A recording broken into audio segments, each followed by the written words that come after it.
dia bilang katanya badan aku sakit-sakit nih gitu kan. Oh kenapa? Ada sosok badan orang cuma kepalanya nggak ada. Jadi pada saat Pak Ustadz itu ngebacain ayat suci Al-Quran, nah si Putri ini kayak mengikuti nadanya gitu sambil nyanyi. Tiba-tiba dia langsung gegep marah gitu. Dia tebak gini, dia kayak nonjok ini jedar, ngamuk gitu. Dia di kaca jedar sampai pecah, sampai apa segala macam. Dia habis senyumin gue, tiba-tiba dia ke kamar mandi, terus dia langsung ketawa.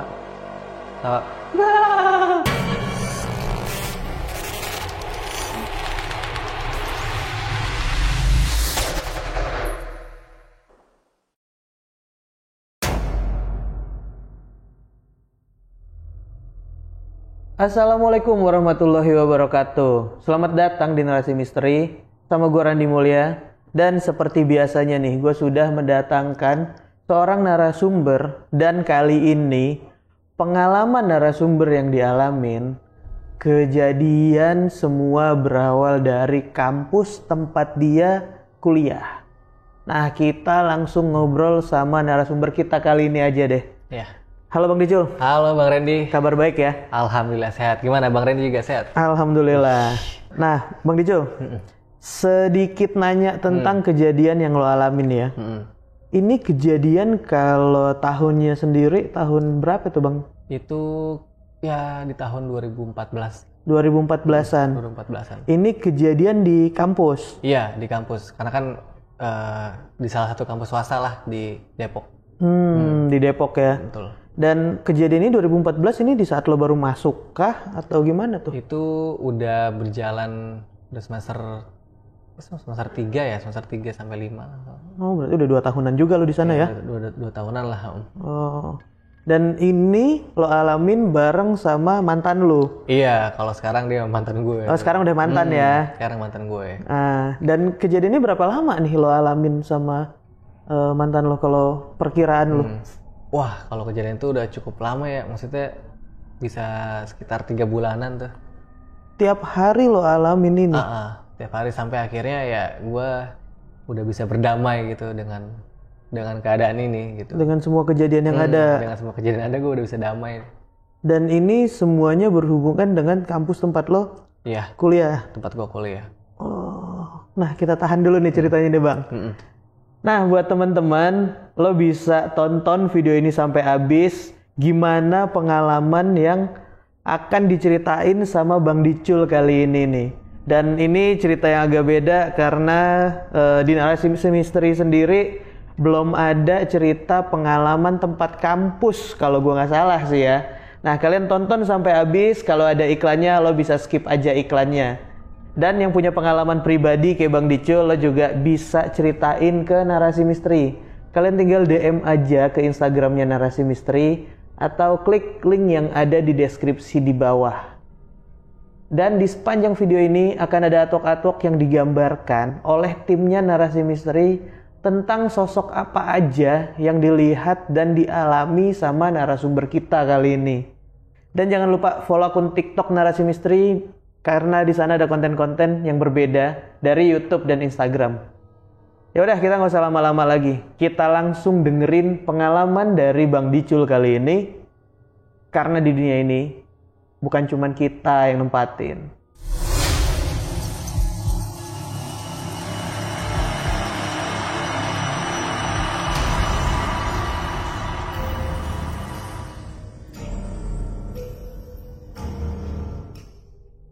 Bang Dicul, gimana awal mula kejadian ini lo alamin? Awalnya itu kejadiannya itu tempatnya di kampus nih. Karena kebetulan kan gue ngampus di salah satu kampus di Depok nih, swasta kan. Nah, pada saat itu kondisinya lagi sekitar jam 3-an. Gue posisinya itu lagi nungguin cewek gue pulang ini kan, ngampus. Akhirnya gue nongkrong di taman di belakang gitu. Karena kan kelas dia lagi di belakang juga gitu. Nah, akhirnya dia keluar nih. Dia masuk ke toilet. Toiletnya itu, toilet ceweknya itu kan memang di belakang juga. Dan di sampingnya tuh banyak pohon-pohon besar gitu deh pokoknya. Dia masuk ke situ. Akhirnya pas dia keluar berbarengan lah dengan teman-teman dia juga nih yang mau masuk ke toilet itu. Si Putri, cewek gue bilang gini, lo jangan masuk ke toilet gitu kan, lampunya lagi mati nih gitu kan. Jadi percuma juga gitu kan, mungkin kalau mau ngaca atau mau buang air juga gelap gitu kan. Akhirnya udah si Putri balik ke kelas gitu kan, teman-temannya masuk ke dalam toilet itu. Nah pas dia masuk itu ternyata ya terang biasa aja gitu kan. Pas si Putri masuk ke kelas, dia sempet diem, tiba-tiba nangis gitu kan. Kayak gimana ya kalau cewek nangis tuh gitu dah, gitu kan, cewek nangis. Akhirnya teman-teman dia pada ini juga kan, lah lu kenapa Put, terus dia kayak marah-marah gitu kan, berontak gitu kan, meja dibanting segala macem, loh gitu kan, aneh jadinya. Akhirnya pas diselidikin si temennya itu manggil gue gitu kan, Cul, si Putri kenapa nih gitu kan. Ya udah akhirnya masuk juga. Pas gue masuk ke kelas itu emang udah chaos. Pas gue lihat, oh dia ngamuk-ngamuk nih. Gue pikir wah ini kenapa ya gitu kan. Akhirnya datang tuh kayak security sama dosen-dosen juga datang tuh dari ruang dosen kan. Pas coba nenangin, dia kayak masih berontak marah-marah. Tiba-tiba yang gue lihat, abis dia marah-marah dia diem, terus dia langsung ketawa gitu. Gitu ketawa-tawa kayak, lah ini kenapa ya gitu kan. Wah fiksi ini kayaknya udah kesurupan gitu kan. Ya udah akhirnya daripada udah makin kisruh di kampus, takutnya ada orang-orang makin rame atau segala macem, si security bilang ini dia gimana, rumahnya ada di mana. Terus gue bilang dia ngekos pak gitu kan. Yaudah yuk kita antar dulu, diantar gitu kan. Akhirnya udah diantar nih naik motor tuh bareng-bareng sampai ke kosannya kan. Sampai kosannya udah dia langsung di kasur tuh dia kayak marah-marah gitu, berontak gitu kan. Akhirnya gue sama teman-teman dia coba untuk manggil inilah, maksudnya orang pintar gitu kan. Datang satu, dia coba coba baca-bacain atau segala macem. Akhirnya ya bisa tenang gitu. Ini orang pintarnya apa nih? Pak Ustadz atau? Itu yang pertama sih bukan penampilannya bukan kayak Ustadz sih, cuma memang dari warga situ ya kalau ada apa-apa khusus kesurupan pasti dia yang dipanggil. Oke, orang paham gituan lah ya. Betul. Akhirnya dicoba, dia nanya ini kenapa bisa gini gitu kan. Ya Pak, tadi dia sempat masuk toilet. Pas dia selesai dari toilet, dia masuk kelas tiba-tiba udah ngamuk-ngamuk gini gitu kan. Terus ketawa-tawa gitu. Dan akhirnya dia coba baca-bacain, akhirnya sempat tidur gitu kan. Si Putri sempat tidur. Terus akhirnya gue coba make sure lagi nih, Pak ini tapi udah ini kan apa ya, maksudnya udah keluar kan ya gitu kan. Nah terus dia bilang sebenarnya masih ada di sini gitu, cuma memang gue dikasih bocoran yang mengikuti dia dari toilet itu adalah hantu noni-noni Belanda gitu. Tapi memang Pak Ustadz itu nggak bisa mengusir dia, karena si noni Belanda ini memang udah suka gitu loh sama si Putri ini. Gitu. Nah setelah udah selesai semua, sisa tinggal gue, temen-temennya si Putri sama si Putrinya nih. Oh ada temennya juga datang? Ada temennya juga di kosan, karena gue juga minta tolong kayak temenin dulu gitu kan. Akhirnya ya udah kayak like-nya biasa aja, gue beli makan, dia makan segala macem. Temen-temennya pulang itu sekitar jam 9-an lah, jam 9-an temennya pulang. Pada saat itu gue juga mau izin pulang, karena ya gue pikir oh udah ini udah selesai mungkin ya. Akhirnya tiba-tiba dia langsung ngeliatin ke arah gue, dia langsung senyum gini tuh, kayak senyum, diem gini deh, diem gitu kan. Jujur sih itu emang gue ngerasa kayak wah aduh ini udah gak beres lagi nih. Tapi di dalam hati gue kayak istighfar terus gitu kan, istighfar ya Allah, astagfirullahaladzim, ini gimana caranya ya gitu kan. Nah kebetulan karena memang si Putri ini non muslim gitu, mungkin pikiran gue jadinya kayak kalau muslim ya seenggaknya dia udah bisa baca dalam diri dia sendiri gitu, bisa ngelawan. Tapi kan karena dia non muslim ya, jadi kurang paham lah mungkin ya dengan ayat Quran misalkan. Dia habis senyumin gue, tiba-tiba dia ke kamar mandi, terus dia langsung ketawa, wah gitu tuh, wah itu gila banget sih waktu itu. Gue langsung kayak, waduh ini kenapa lagi nih. Akhirnya gue langsung lari ke bawah, gue minta tolong sama pengelola kosan, minta, bang ini kayaknya si Putri kambuh lagi nih bang gitu kan. Oh iya coba bentar-bentar. Nah akhirnya dicariin lagi nih, datanglah si ustadz yang kedua, cuma beda orang ya. Ustadz yang kedua datang. Jadi pada saat Pak Ustadz itu ngebacain ayat suci Al-Quran, nah si Putri ini kayak mengikuti nadanya gitu sambil nyanyi gitu, kayak wah berarti ini kan salah satu sosok yang mungkin kuat gitu ya. Diikutin bacaannya. Tapi tidak diikutin ayat Quran ya, cuma diikutin dengan lantunan dia dengan riangnya gitu. Diledekin gitu. Iya, mungkin bisa dibilang ya diledekin gitu. Gitu kan. Akhirnya kayak ditenangin, tapi dia kayak dipegangin terus gitu di kepala si Putri sama Pak Ustadznya mungkin. Nah kalau itu dibacainnya di dalam hati tuh sama Pak Ustadznya. Akhirnya tenang lagi nih, si Putri udah tenang lagi, kayak dia langsung sadar gitu, kayak linglung, kayak wajah linglung dan kayak lah ini kok rame lagi nih gitu kan. Dia nanya, Cul aku kenapa? Oh nggak apa-apa gitu kan, udah kamu istirahat aja dulu. Nah akhirnya udah dia istirahat, dikasih minum lah gitu. Akhirnya gue sempat bicara lagi sama Pak Ustadz yang kedua ini.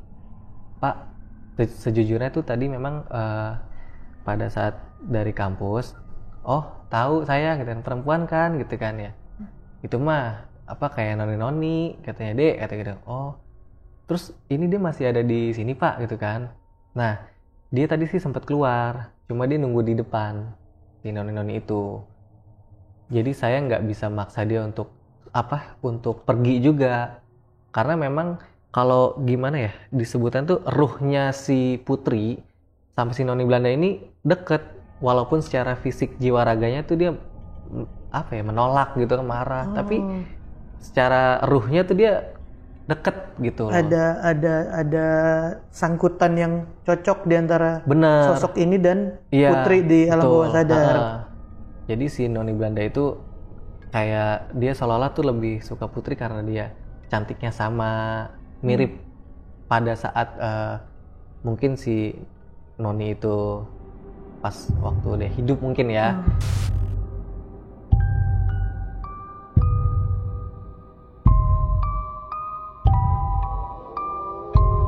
Jadi rambutnya sama, matanya sama gitu, jadi suka lah intinya.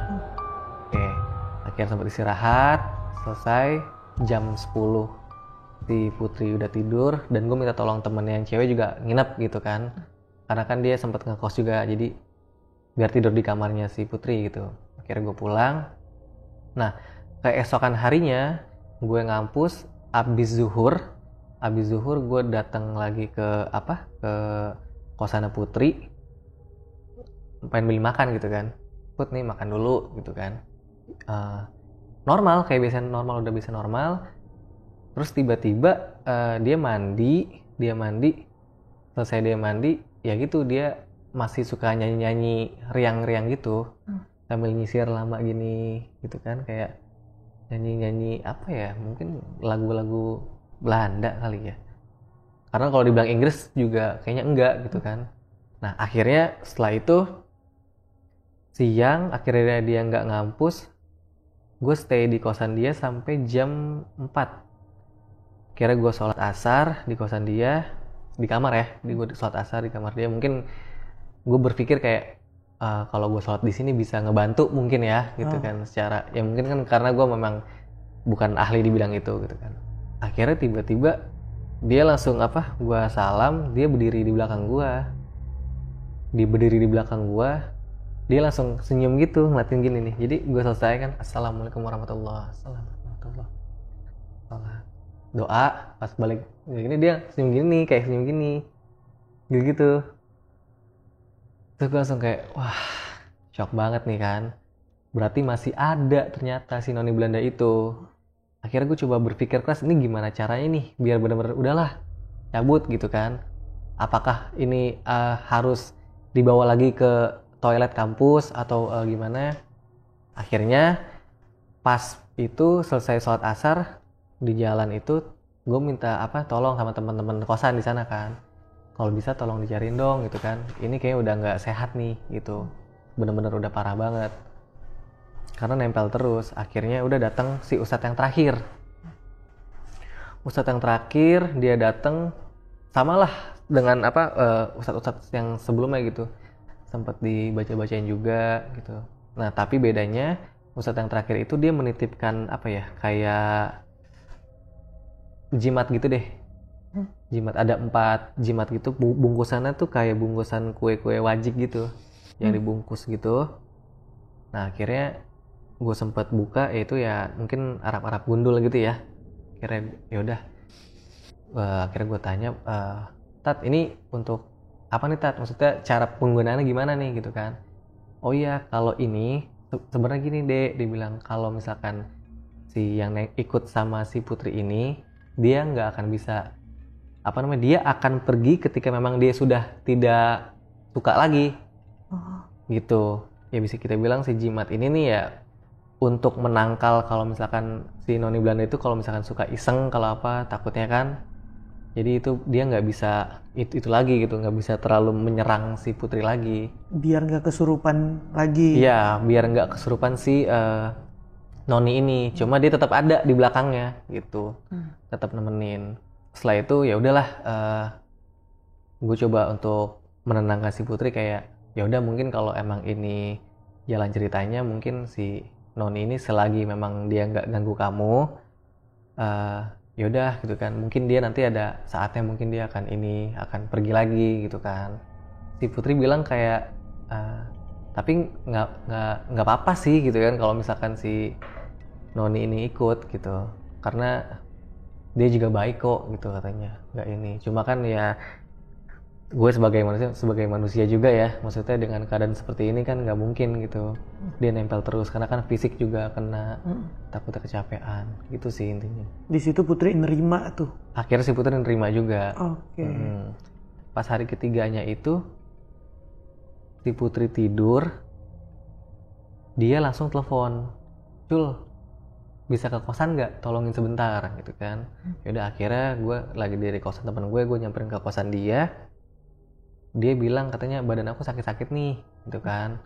Oh kenapa gitu kan, nggak tahu, tadi aku kayak ngelihat ada sosok badan orang cuma kepalanya nggak ada gitu, kayak kepala buntung. Dia melihat kalau itu dia benar-benar melihat. Cuma kalau si noni Belanda ini dia nggak ngelihat. Dia nggak tahu mukanya gimana, cuma kalau si kepala buntung ini dia ngelihat.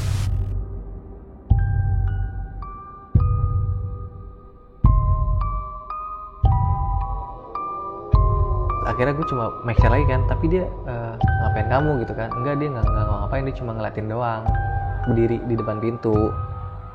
Wah ini kayak udah nggak beres lagi nih. Singkat cerita ya mungkin sekitar udah selang seminggu si Putri ngeluh lagi. Dia bilang, Cul kayaknya ini badan aku sakit-sakit deh gitu kan, aku selama ini tidur nggak pernah telentang, kenapa emangnya gitu kan. Oh kalau misalkan aku telentang, si kepala buntung ini suka nidurin aku gitu, dia bilang suka niban. Akhirnya aku coba aja, aku selalu tidur pasti tengkurap gitu kan, tengkurap walaupun berat punggung katanya. Si Putri ngasih lihat nih di punggungnya, coba deh Cul kamu lihat di punggungnya.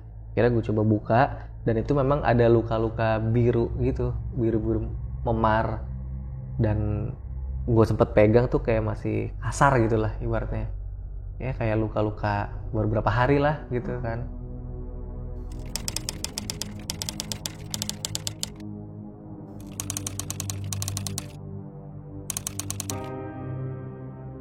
Akhirnya dari kejadian itu noni Belanda dan si kepala buntung ini ya dia udah stay di tempatnya Putri gitu. Kemanapun Putri cabut tuh pasti dia selalu ikut. Pas ada kepala buntung ini Putri nggak ada kesurupan lagi tapi? Pas kepala buntung ini ada, Putri nggak pernah kesurupan. Cuman badannya biru-biru tadi? Badan biru-biru memar gitu. Nah hal yang gue takutin adalah ya itu si kepala buntung ini dia coba untuk mungkin pengen bersentuhan lah sama si Putri gitu kan. Kira setelah itu sempet beberapa kali ya gue melihat sifat-sifat Putri yang udah mulai aneh. Dari dia mandi, kalau dia mandi tuh suka ngobrol sama ya mungkin sama si Noni Belanda itu atau gimana, sempat ngobrol. Dia kalau lagi dandan nyisirnya lama sambil nyanyi. Kadang juga kalau lagi ngobrol sama gue tiba-tiba suka diem langsung senyum ketawa-tawa. Kadang juga dia langsung nangis gitu.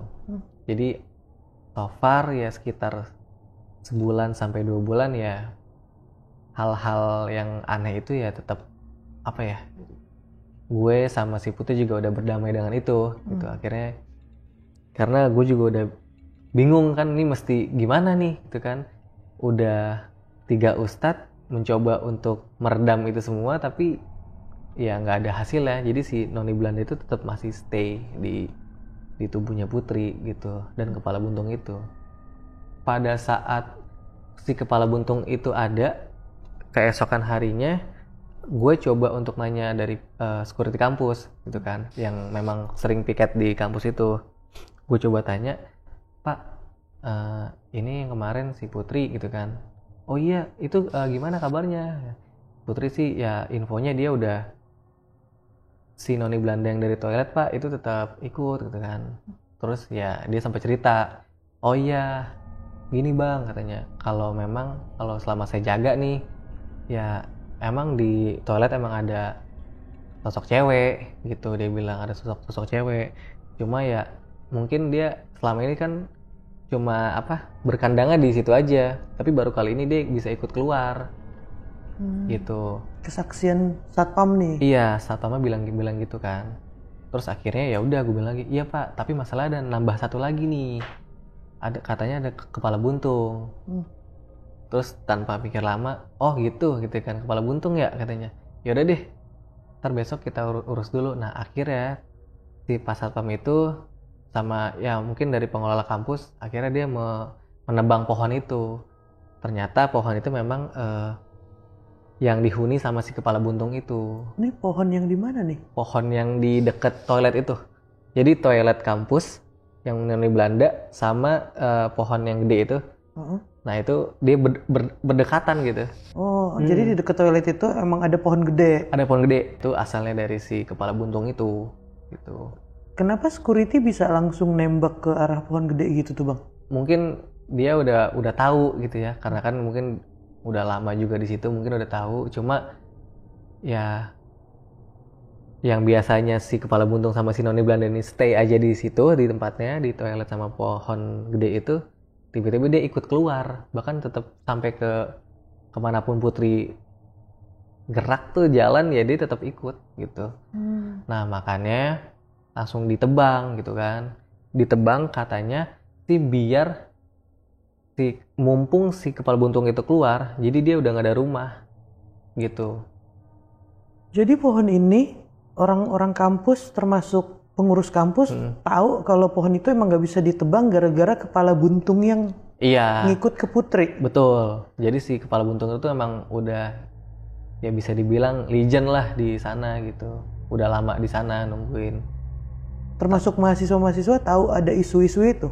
Kalau mahasiswa mungkin ya ada beberapa yang mungkin ya bisa ngerasain itu. Cuma kan mungkin karena dia tidak diganggu ya. Jadi ya udahlah, mungkin biasa aja. Nah kebetulan memang si Putri aja nih yang kena gitu sama mereka. Berarti sebelumnya emang udah ada upaya buat nebang pohon itu emang tapi nggak bisa-bisa? Sempet gue kayak nanya, lah kalau emang misalkan di sini udah tahu Pak ya, Bapak udah tahu ini ada penghuninya nih dipotong, di pohon itu kenapa nggak dipotong aja sih gitu kan, langsung ditebang aja. Wah nggak berani saya mas, kata gitu kan. Soalnya dia juga nggak pernah ganggu saya gitu. Jadi ya udahlah kan, biarin aja gitu dia di situ. Ya udah, akhirnya karena memang mungkin kepala buntung itu udah berani ngeganggu gitu kan, udah ngeganggu mahasiswa di sana. Akhirnya ya mungkin dari satpamnya juga kayak ngerasa, wah ini nggak beres nih, harus ditebang gitu. Karena kuncinya kalau dia udah keluar dari kampus itu, dia udah nggak bisa balik lagi ke rumah itu. Nanti dia mungkin akan berhinggap di tempat lain gitu kan. Biar nggak baliknya ke sana lagi. Biar nggak baliknya ke sana lagi gitu. Karena posisinya nih sekarang si Noni Belanda dan si Kepala Buntung ini tuh udah sama si Putri gitu. Pun kalau Putri ke kampus, itu si Noni Belanda sama si Kepala Buntung itu ada di luar kampus. Katanya si Putri. Dia bilang, Cul kalau misalnya aku ke kampus, si yang ngikutin aku tuh nggak masuk kampus, dia di luar. Bahkan Kepala Buntungnya kadang suka masih di kosan aja, di kosan. Jadi tinggalnya udah di kosannya Putri. Gitu. Dan Putri jadinya mengetahui mereka dan berkomunikasi dong kalau gitu. Iya, secara nggak langsung mungkin komunikasi, cuma kalau dari kacamata gue sih, yang gue ngelihat ya komunikasi sama si Noni Belanda itu aja sih. Gitu. Semenjak gue pacaran sama si Putri itu ya mungkin jalan 1-3 bulan ya secara nggak langsung ya gue pacaran sama manusia gitu ya, di sisi lain juga sama ada makhluk halusnya juga gitu. Setengah dikontrol sama sosok Noni. Iya, makanya itu kayak wah, kalau misalkan si Putri main nih sama gue keluar gitu, waktu itu sempat manggung gue ngeband di daerah Pulau Mas kalau nggak salah, sempat manggung. Akhirnya kebetulan di situ ada seksi dancernya nih, ada seksi dancer. Selesai manggung, seksi dancernya kesurupan 3 orang. Nah, fokus gue adalah ke Putri nih. Gue takutnya si Putri malah yang kena ketempelan, takutnya repot kan. Aduh gimana nih ya. Nah, jadi di seksi dancernya itu 3 tiduran, itu lagi dibaca-bacain juga lah, lagi diobatin sama orang sana. Ini lagi acara berlangsung? Selesai acara. Okay. Selesai acara manggung di daerah Pulau Mas, turun pengen ke parkiran, dia kesurupan di situ. Jadi posisinya dia tidur depan gue bertiga gini. Ini vokalis gue sampingnya manajernya si seksi dancer itu kan. Nah di belakang sini gue si Putri gitu kan. Nah biasalah si manajernya kan sampingnya cewek tuh kayak ayo dong udahan dong istighfar gitu kan. Sempat ketika pada saat gue lagi ngeliat gini, si Putri narik gue ke belakang. Si manajer ini malah tumbang langsung. Deng. Dia kesurupan juga, teriak-teriak juga gitu. Ternyata setelah diusut memang dia kesurupan itu dari tempat latihannya si seksi dancer itu. Udah ngikutin sampai tempat acara yang di Pulau Mas itu. Dan Putri seolah tahu kalau ada yang mau masuk nabrak tadi. Betul. Jadi ada sosok juga nih, kayak ada si hantunya ini pengen masuk ke tubuh gue, cuma ditarik sama si Putri. Larinya ke yang sebelah lo. Lari ke sebelah, dia ke sebelah, terus udah kesurupan juga. Di situ udah makin chaos. Akhirnya gue sama Putri ya udah, Put, kita pulang aja deh. Udah nggak beres nih, gitu kan. Karena lo khawatirnya Putrinya lagi yang kena. Betul, khawatirnya Putri lagi yang kena gitu kan. Karena gue ingin coba meminimalisir lah dengan hal-hal yang seperti itu gitu. Akhirnya gue cabut dan gue nggak langsung ke kosan Putri, gue ke rumah gue dulu gitu, minta izin sama bunda gue kayak enggak, si Putri tidur di sini dulu ya gitu kan, tadi soalnya ada yang kesurupan. Terus bunda gue kayak refleks, astagfirullahaladzim abang gitu kan, ya udah nggak apa tidur sini aja gitu kan. Tah abang dengerin tuh di luar ada yang nangis katanya gitu kan. Ya, jadi yang di luar itu si Noni Belanda itu, tapi dia nggak bisa masuk. Nah si Putri langsung bilang, bunda jangan diapa-apain ya, digituin katanya. Pada saat itu gue coba maksudnya pengen cari cara nih biar nggak berlarut-larut gitu kan, sampai kapan dia harus kayak gini terus gitu kan. Nah akhirnya sempet waktu itu ketemu sama salah satu ustadz juga nih di daerah Depok. Itu memang kenalan dari temen gue juga. Akhirnya dia coba bantu. Nah jadi malam-malam waktu itu kondisinya itu jam 7 habis isya. Gue, Putri, Ustadz sama temennya itu ke toilet kampus. Nah semenjak dari kosan, si Putri gak mau ke toilet kampus. Karena si Putri udah berteman banget nih sama si Noni ini. Mungkin si Noni itu berpikir kayak jangan kembaliin saya dong gitu kan, karena kan kita udah jadi teman gitu atau segala macam. Tapi akhirnya ya udah, saya coba untuk paksa lah ya, mau nggak mau. Jadi akhirnya ya udah, akhirnya gue ke kampus. Itu semenjak dari kosan naik motor tuh nangis terus sampai ke toilet kampus. Tapi dia nggak marah-marah, cuma nangis aja gitu, nangis kayak ingin memisahkan dia sama si Noni itu. Gitu. Akhirnya sempet ya mungkin dibacain, mungkin tolong jangan ganggu lagi gitu kan, kasihan gitu kan, biarin dia hidup normal dulu gitu. Ya udah akhirnya lepas si Noni Belanda itu. Terus kebetulan si kepala buntungnya juga masih di luar gitu, karena kan dia udah nggak bisa masuk ke kampus lagi tuh. Nah makanya langsung si kepala buntung itu juga langsung diusir juga dari toilet kampus. Kita pulang ke kosan, nah dieksekusi lah di situ si kepala buntung itu. Karena udah nggak ada sosok si Noni yang deket sama si Putri. Sama si Putri, benar. Karena udah nggak ada, nah langsung sama si Pak Ustadz, ya udah ayo sekarang kita eksekusi aja nih yang si kepala buntung gitu. Udah kalian coba baca Fatihah aja, bantu-bantu gitu kan. Pada saat kan dieksekusi si kepala buntung itu masuk ke tubuhnya Putri. Dia masuk ke tubuhnya Putri yang tadi biasanya lebih ke cewek-cewekan gitu ya, mungkin karena dekat sama si Noni, tiba-tiba dia langsung gegep marah gitu. Dia tebak gini, udah dia kayak nonjok gini, jedar, ngamuk gitu. Dia dikacau, jedar sampai pecah, sampai apa segala macem. Akhirnya ya udah gue bantu pegang segala macem. Udah sempat dibacain, disiram inilah dari gelas kan, udah dibacain doa. Setelah itu si kepala buntung ini udah nggak ngikutin lagi setelah akhirnya dieksekusi itu gitu. Terakhir sama Pak Ustadz ini. Dan ini berapa lama setelah pohon itu ditebang nih Bang, kalau perkiraan lo? Perkiraan gue setelah pohon itu ditebang, pohon itu ditebang kan mungkin selang seminggu ya, mungkin kira-kira selang seminggu si Noni Belanda sama si itu ikut, udah hampir jalan ya, 2 bulanan lah. Oh jadi 2 bulan ini Noni Belanda dan kepala buntung ini ngikut aja, pohonnya itu ditebang seminggu dari yang lo curhat ke satpam tadi itu, satpam koordinasi ke pihak kampus langsung ditebang gitu. Gitu. Jadi ya alhamdulillahnya sekarang sih udah fine aja sih gitu. Berarti setelah kejadian kepala buntung yang terakhir sama Pak Ustadz ini, itu udah nggak ada kejanggalan apapun dari Putri? Kalau kejanggalan sih nggak ada, cuma mungkin dia lebih gampang kemasukan sih. Itunya masih? Lebih, kalau si Noni Belanda sama kepala buntung tuh udah nggak ada. Cuma dia lebih lebih rentan gitu, lebih rentan.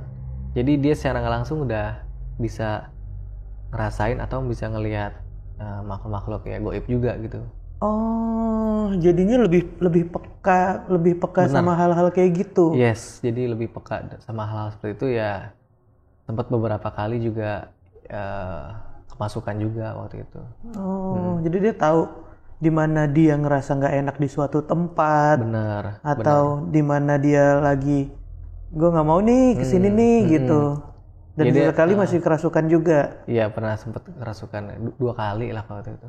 Ya mungkin ya gimana ya, karena kalau misalkan posisinya dia, kalau kita orang muslim gitu ya, ya mungkin dia bisa lebih cepat gitu. Cuma kan karena memang non muslim kali ya. Jadi karena yang ngobatinnya pun Pak Ustadz semua ya. Pak Ustadz semua padahal. Sampai 4 Ustadz. Akhirnya Ustadz yang terakhir emang keren sih itu dia. Lo ngelihatnya juga jadinya keren nih. Keren, lega gitu, kayak wah gila. Karena lo ngelihat kejadian itu semuanya depan mata lo. Depan mata gue semuanya. Gue ngerasa kayak, dan ya akhirnya impactnya sekarang ke gue juga kayak ngelihat hal-hal seperti itu yang tadinya gue kayak nggak terlalu percaya banget nih. Oh ternyata emang ada gitu. Awalnya lo orang yang nggak percaya sama hal-hal yang kayak gini. Ya gue tahu, oh ada setan, ada ini, iya. Ada setan, ada jin ya. Ada jin, iya. Ada goib juga, iya. Gue percaya itu. Cuma kan karena memang belum secara depan mata gue gitu kan. Jadi wah, setelah berbulan-bulan gue sama Putri ya, jadi gue oh begini ya rasanya gitu. Dan orang terdekat lu nih yang kena ya. Bener, orang jadi terdekat gue. pusingnya juga kena ke lo banget. Gimana betul. ngurusin repot-repotnya kejadian-kejadian yang terjadi selama ini gitu, Putri. Apalagi kalau waktu semenjak masih diikutin gitu ya. Itu kalau makan itu, misalnya gue beli ayam bakar, ayam makan yuk, dia mah dagingnya dipisahin. Yang dimakan? Dimakan si tulang nggak doang. Cuma dimut-mut, nggak ditelen. Jadi misalkan paha atau dada nih dipisahin nih daging-dagingnya. Dimakan cuma itu doang. Tulangnya tuh dimut-mut sambil senyum-senyum gitu, riang makannya. Ini di saat noninya udah pergi atau setelahnya? Pas masih ada noni. Oh. Jadi semenjak kan noni sama si kepala buntung itu memang udah lama kan, sekitar ya 2 bulan 3 bulan. Yang nempel di Putri? Nempel di Putri. Jadi semenjak itu dia, ya terkadang dia suka makan seperti itu, kadang normal gitu sih. Enak dong jadinya ayamnya buat lo. Nah, tulangnya buat dia. Bener juga. Kayak waduh, kalau tahu gini kenapa nggak dari dulu ya? Oh ya, astagfirullahaladzim, nggak boleh. Dan kita balik sedikit ke kampus nih bang. Di kampus ini toilet tapi emang situ doang, enggak kan? Toilet nggak di situ doang. Tapi toilet ini yang deket sama kelasnya Putri. Iya, karena toilet itu kan biasanya kan di gedung itu ada toiletnya tuh setiap lantai. Nah kalau ini toilet tuh khusus di belakang doang. Oh, deket parkiran lah, deket parkiran motor. Oh, ini toilet di luar yang bukan di dalam gedung kampus. Betul. Oke, sedangkan pohonnya itu juga pohon yang ada di dekat parkiran itu juga. Dekat parkiran itu juga. Samping toilet persis, samping banget. Toilet persis gitu. Dan pohon, ya mungkin kalau orang anak-anak Depok kayak mungkin tahu kali ya pohon dan toilet yang ada di kampus ini ya. Iya, mungkin tahu. Soalnya posisinya ada di luar. Betul. Pasti tahu sih. Pihak kampus sendiri tanpa pertimbangan yang berat mau memangkas pohon itu berarti. Kalau dari pihak kampus ya, mungkin asumsi gue ya kalau demi kebaikan ya udahlah gitu kan. Kalau emang harus tebang ya tebang aja gitu. Berapa lama dari si security ini, si satpam ini ngobrol sama lo sampai itu ditebang? Itu ada sehari 2 hari? Langsung lusanya sih. Lusanya udah. Berarti selang 2 hari pohon itu ditebang? Iya, selang 2 hari pohon itu ditebang. Berarti prosesnya lumayan cepet loh kalau buat ngurusin gedung terus ada tindakan yang harus kayak bener, pohon itu kan bukan hal yang ringan ya kalau kata gue ya, soalnya kayak pohon ini kan dipikirin di mana titik-titiknya. Dan rela motong pohon itu karena permasalahan ini. Iya, karena emang baru ada nih kejadian yang seperti ini gitu. Walaupun memang orang-orang mungkin yang udah tahu gitu kan, ada penunggunya, ya biasa aja kali ya. Soalnya yang gue tangkap juga cerita ini ya emang udah banyak diketahui sama orang-orang sekitaran kampus juga. Betul, ya. Selagi kalau teman-teman kampus sih ya selagi dia nggak ganggu sih ya fine-fine aja gitu kan. Ya biar aja lah. Tapi karena memang ada case ini ya udah akhirnya dibang tuh pohonnya. Gila. Tapi setelah itu lo masih sama Putri tuh? Setelah kejadian kesurupan dan lain-lain, setelah semua kejadian rentetan yang lo alamin bareng Putri ini, lo masih sama Putri juga tuh setelahnya tuh? Masih sama Putri juga. Oh, Putri. Akhirnya gue jadi mantan putusnya bukan gara-gara hal ini ya, hal misalnya. Bukan. Malah ini kayak jadi suatu pengalaman yang gokil juga sih. Wah, gue pacaran sama setan juga nih, nyampur gitu kan. Soalnya kalau ya siapa tahu lo putusnya gara-gara lo nggak terima dengan kondisi yang kayak gitu. Bukan ya di luar itu ya. Enggak. Cinta gue besar sih. Gitu. Dan di kampus ini itu di saat semester berapa terjadi? Gue semester 5 deh. Oh, berarti lo masih ada beberapa semester lagi buat ngelarin sama Putri di sana. Bener. Gue semester 5, dia semester 4 ya, karena dia adik kelas gue. Oh, tapi setelah itu nggak ada kejadian yang krusial yang sampai kayak kemarin terjadi ya? Iya, nggak. Udah, so far sih udah aman lah gitu kan. Tapi kalau lo sendiri, emang tempat lo kuliah ini segitu berasanya tuh? hal-hal yang Eh, janggal mistis kayak gini? Kalau gue kan emang bodo amatan ya sama hal-hal gitu. Cuma kalau teman-teman tuh kadang suka ya gitu, kalau pulang malam gitu kan, habis segala macem. Kadang ya adalah cerita gitu kan di gedung ini gitu. Oh. Ada penunggunya. Cuma ya gue sih tutup mata lah. Emang udah banyak ada isu-isu cerita-cerita tersebar juga di Betul. kawasan Di kawasan kampus itu. Oke. Nah, mungkin buat temen-temen nih yang mungkin tahu, nggak usah di-spill nama kampusnya apa, buat biar juga nggak ada masalah ke belakangnya ya Bang. Betul. Dan lo bisa tulis nih di kolom komentar gimana pengalaman dari Bang Dicul kali ini. Lo bisa tulis di kolom komentar dan jangan lupa di like juga biar kita bisa terus ceritain nih. Bang Dicul, ada Instagram atau apa yang mungkin bisa di-share? Perlu? Wah, boleh deh. Apa tuh Instagramnya? Instagram ini aja kali ya. Instagram, karena kan gue bikin podcast juga tuh. Oh, lo bikin konten juga. Ini di mana nih? Di studio juga sih, di rumah, tapi bikin kontennya di YouTube sama di TikTok ini ya. Oh, YouTube sama di TikTok. Apa tuh namanya tuh? Jadi bisa di follow aja buat temen-temen TikToknya bonidicul.podcast. Oke, nanti linknya juga gua masukin di deskripsi di bawah deh. Mantap. Nah, kalian bisa kunjungin tuh channelnya Bang Dicul, ada di YouTube dan ada juga di TikTok. Kalian bisa lihat-lihat dulu ke sana tuh. Mungkin kontennya masuk buat kalian juga buat ngisi hari-hari. Yes. Bang Dicul, sekali lagi terima kasih ya. Wah, sama-sama udah Bang mau Randy. cerita pengalaman yang satu ini. Dan buat teman-teman yang punya pengalaman pribadi, kalian juga bisa nih ceritain di Narasi Misteri. Kalian tinggal kirim DM ke Instagramnya Narasi Misteri atau klik link yang ada di deskripsi di bawah. Betul. Dan terima kasih buat teman-teman yang udah nonton video ini sampai habis. Terus support Narasi Misteri, jangan lupa nyalain lonceng notifikasinya, terutama kasih like-nya dan di komen gimana pengalaman dari Bang Dicul tadi. Ya udah, kalau gitu Narasi Misteri pamit, gua Randy Mulya pamit, ngewakilin Bang Dicul pamit. Karena di dunia ini bukan cuman kita yang nempatin,